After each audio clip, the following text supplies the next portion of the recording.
kitabu cha Luka 19. Biblia inasema naye alipoingia Yeriko, mstari wa kwanza naanzia pale, alipita katikati yake, na tazama palikuwa na mtu jina lake Zakayo, mkubwa mmoja. Nimependa hilo neno, mkubwa mmoja. Kwa Kiingereza anaitwa chief, kwa Kiingereza imetumika neno chief among publicans. Kubwa mmoja huyu alikuwa akitafuta kumwona Yesu ni mtu wa namna gani. Mwambie mwenzako, Yesu ni mtu wa namna gani? Jioni ya leo ujumbe wangu, Yesu ni wa namna gani kwenye maisha yako? Yesu ni wa namna gani duniani?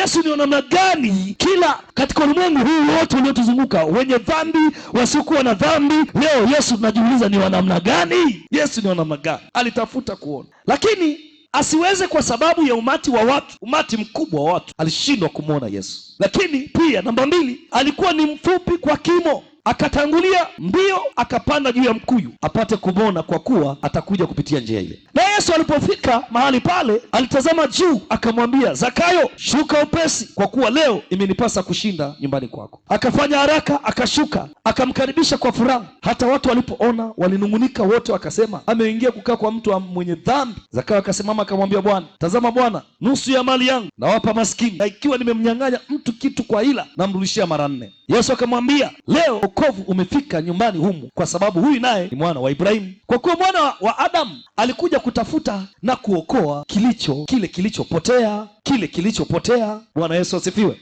Sema kilichopotea. Bwana Yesu asifiwe sana. Jioni ya leo ninazo habari za kuzungumza. Mtu mmoja anatajwa kwenye Biblia. Jana nilizungumza habari za Bartimayo. Alikuwa ni maskini, very poor, ombaomba. Yesu bahati nzuri kwenye Biblia aliwafikia watu wote. Aliwafikia watu ambao wana hali ya chini, aliwafikia watu ambao wana maisha ya kati, aliwafikia watu ambao ni wafanya biashara, aliwafikia watu wa serikalini, aliwafikia maaskari, aliwafikia wanasiasa.